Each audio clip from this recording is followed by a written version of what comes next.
This superstore is the biggest building of its kind in Merton. You probably know it and may well have shopped in it. It stands by the River Wandle, near Collier's Wood, on the long, nearly straight road coming out of London along the route of the Northern Line tube through Clapham and Tooting to Collier's Wood and Morden. Now we know this as the A24, but in fact it's a historic road, originally built by the Romans, who liked their roads to be long and straight. They built it nearly 2,000 years ago to connect London to the south coast at Chichester, and it became known as Stane Street. It's hard to imagine now, but for over 400 years, between 1117 and 1538, right where the superstore is now, there was a great church, also then easily the biggest building in Merton.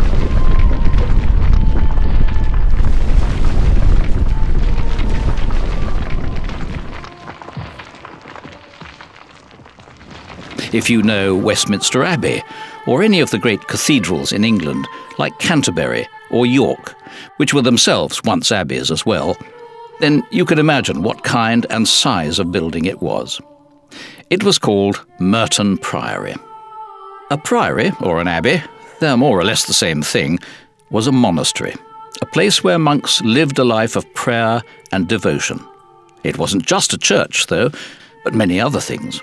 A hospital, a school, a farm, a watermill, and a place of employment for many local people. It even had its own brewery. And it would typically own a large estate of land around it, with many tenant farmers and businesses working there and paying it rent and taxes. So, if we've still got Westminster Abbey and the great cathedrals like Canterbury, why isn't Merton Priory still there?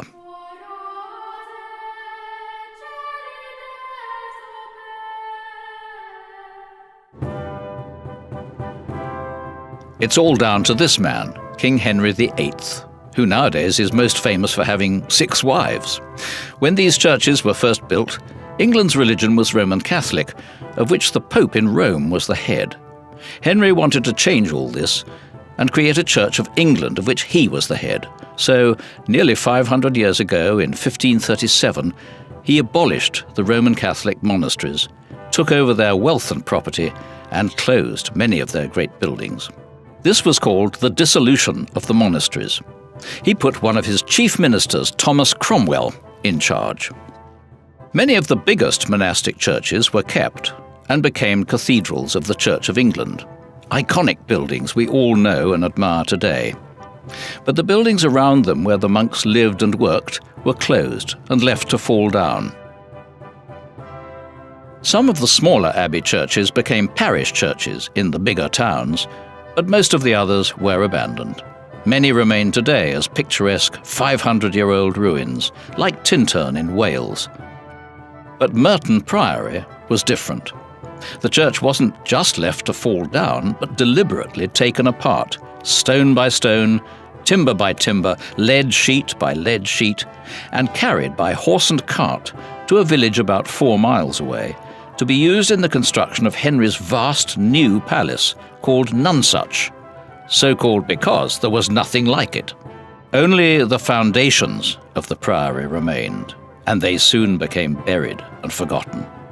That's why Merton Priory no longer exists. The church was completely demolished by Henry VIII's men, and all its materials literally recycled.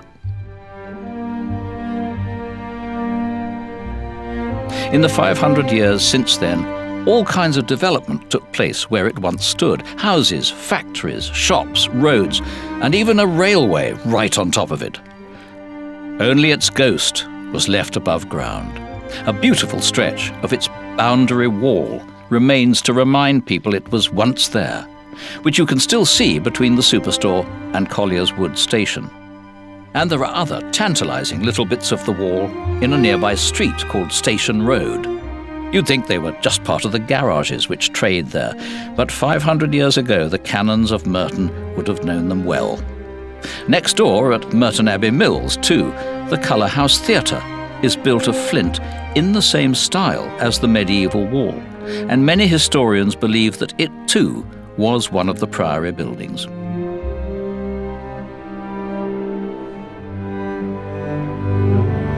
But it wasn't till nearly 100 years ago, in 1921, that archaeologists began digging to try and find the foundations of the priory itself. By 1980, the remains of part of it, called the Chapter House, had been discovered. But it was only in 1986, when the building of the superstore started on the site, that a full excavation was done, and all the remaining foundations revealed. To build the store, of course, most of the remains had to be covered up again, like the foundations of the north wall of the huge priory church, which was 100 metres long, as long indeed as Westminster Abbey. These and the remains of nearly all the buildings of Merton Priory were reburied and are now under the superstore car park. But fortunately, those of the Chapter House were kept and can still be seen. A new road was built to take the increased traffic going to and from the store, and this was specially raised on a bridge so that the foundations of the Chapter House could be preserved underneath. These remains are among the oldest and most precious survivals in the borough of Merton and are a favourite place for visitors. In a monastery, the Chapter House was the meeting room, a bit like the boardroom of a modern company. At the beginning of each day, the abbot, if it was an abbey, or the prior, if it was a priory, called a daily meeting of all the monks, or canons as they were called at Merton Priory, and he would read a chapter of the rules of monastic behaviour. This could be one reason why it was called the Chapter House, though more probably it was because this was where the chapter, or committee of senior canons, met to conduct the business of the priory. All you can see of Merton Priory Chapter House nowadays is its outline. So what would it have looked like 500 years ago? Most of our great medieval cathedrals have chapter houses, some of them stunningly beautiful, like the famous one at Wells Cathedral, an 8-sided building with a central column from which the stone ribs supporting the roof spread out like branches of a tree. The one at Wells was built in 1266 and is an example of the Gothic style of architecture, which was based on the pointed arch. Merton's Chapter House was built a century earlier, around 1130, and so was an example of the Norman style of architecture, which was based on the round-headed arch. There's a beautiful Norman Chapter House still in use today in Bristol Cathedral, where you can imagine the canons sitting in the arched niches all the way round the walls while the prior was addressing them. There would also have been tables in the middle of the room for conferences and perhaps also an altar for religious ceremonies.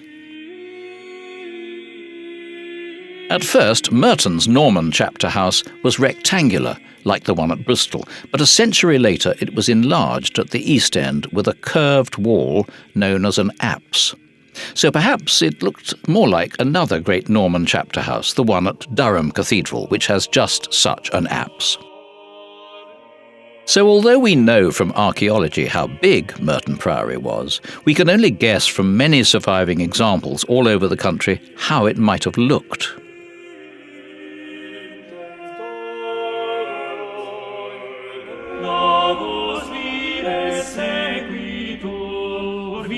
But even more important than the buildings themselves is their history.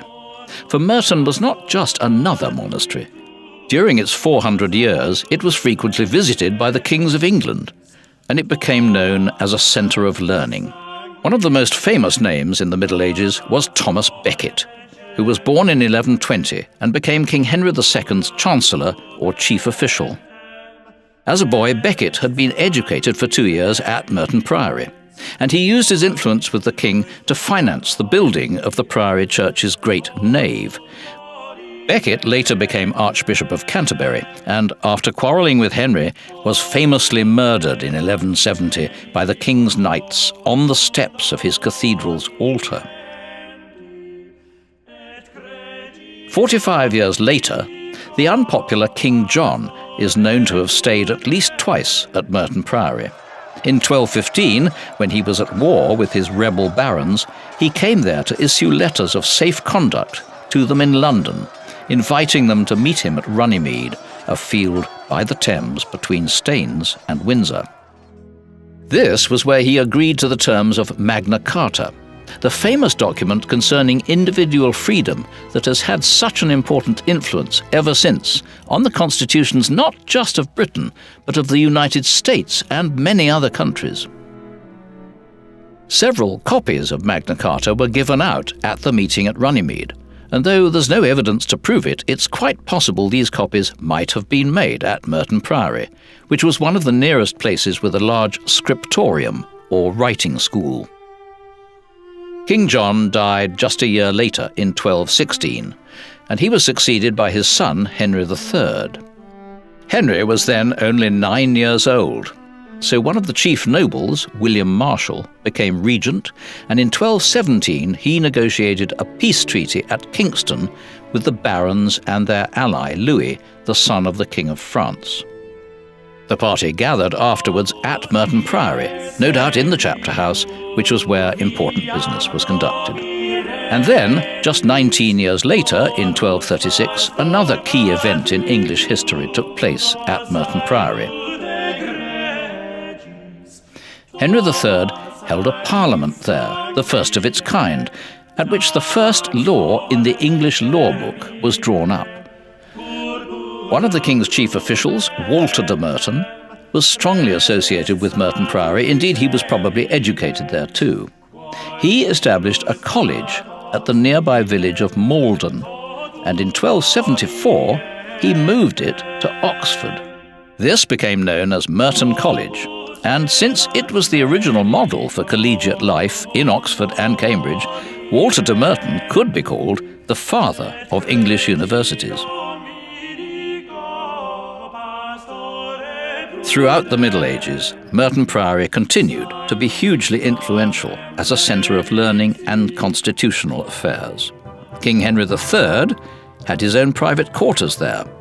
In 1407, King Henry IV held a privy council at Merton, and in 1437, King Henry VI had a crowning ceremony at the Priory.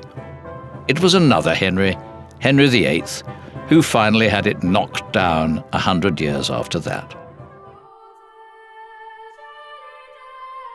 Merton Priory was a monastery of the Augustinian order, who wore black cloaks, or habits as they're known.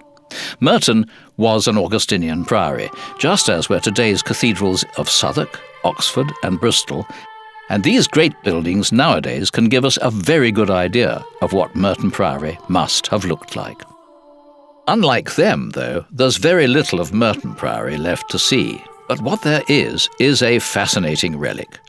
As well as the foundations themselves, the archaeologists found many fragments of stone which give strong hints of its appearance. The interior sandstone came mostly from quarries not far away, near Reigate, a soft stone ideal for carving.